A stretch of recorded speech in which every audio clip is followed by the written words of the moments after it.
Greetings, and welcome to this episode of Exploring Africa's History, where we delve into the captivating narratives that shape the continent's rich tapestry. Today, we embark on a captivating journey to southern Africa as we transport ourselves back to the year 1896 in Zimbabwe, where we are going to delve into the heroic story of the Chimurenga uprising, a profound struggle for freedom that echoed across the expansive landscape, weaving a tapestry of courageous individuals who stood resolute against injustice. Make sure to like this video and subscribe so you can be the first to catch more stories like this.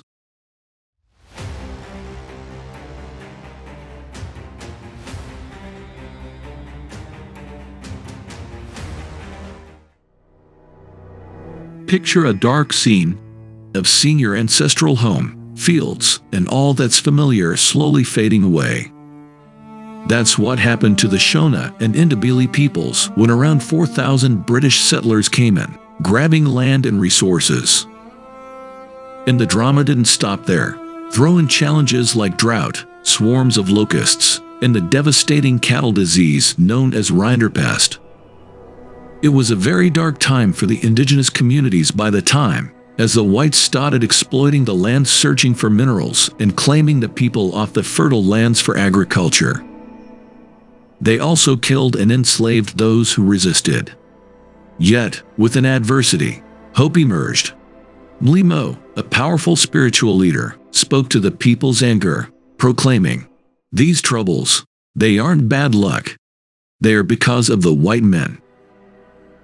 The people heeded his call and named their struggle Chimurenga, meaning the struggle. March of 1896 witnessed Ndebele warriors, under Mlimo's leadership, taking a stand. Their spears and shields clashed with the settlers' guns. A courageous confrontation against a powerful adversary. Their artillery carved scars across the land, and their bullets rained down like a merciless storm. Soon, the Shona people knew that the Ndebele people were in battle with the whites. They rallied as well, joining forces with Ndebele warriors. With warriors like Mashayamam and the wise spirit medium Kaguvi leading the charge in Mashonaland. Despite the settlers' advantage in firepower, the rebels resisted, driving them out of parts of Mashonaland. However, the tides eventually turned. Mlimo was betrayed and killed, while the Wada King Mambo Wada and spirit medium Nahanda Nyakasikana were captured and executed. A heavy blow it was, but the spirit of the Chimurenga was kept. Even in the absence of Mlimo and Nahanda, the struggle persisted. Upon hearing about Mlimo's death, Cecil Rhodes, the settlers' leader, entered the native stronghold without any weapons and successfully convinced the MP to surrender their arms.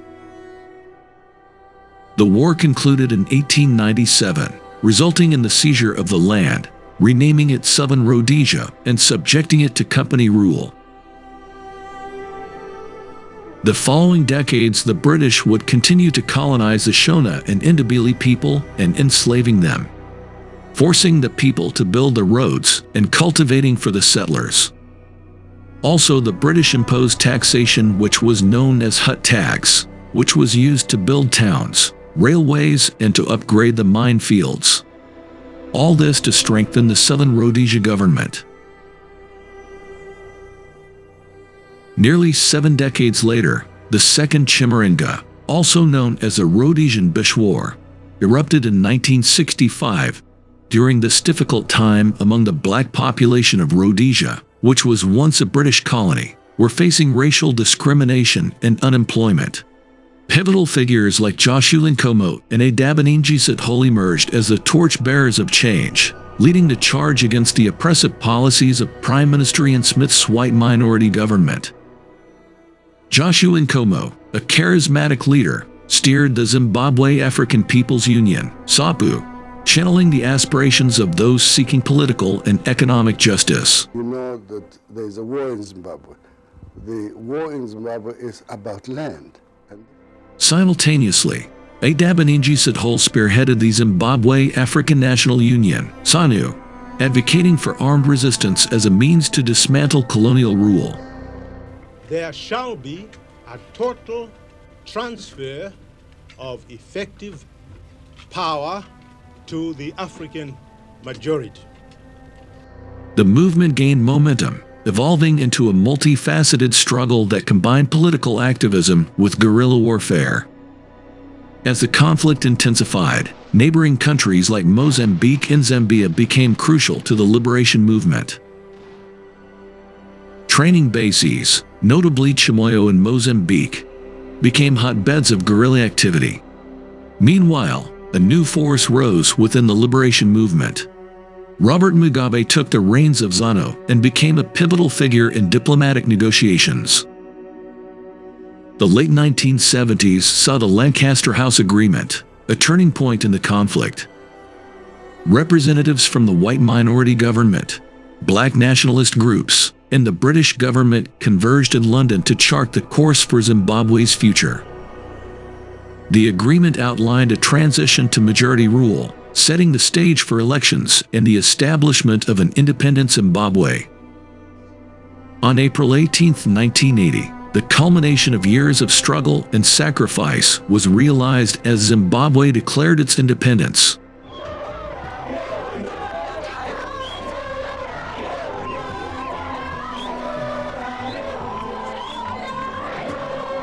Robert Mugabe became the first prime minister of the new nation, marking the end of colonial rule. The second Chimurenga had achieved its goal, but the path to independence left a legacy of challenges. The story of the Chimurenga uprising is one of resilience, determination, and the indomitable spirit of a people striving for freedom and self-determination. As of now, Zimbabwe continues to be a free state, despite facing many political challenges, including the hyperinflation that occurred in late 2008 and left a majority in poverty. The Zimbabweans always look back and acknowledge the Both Chimurengas and the heroic people who struggled for their independence.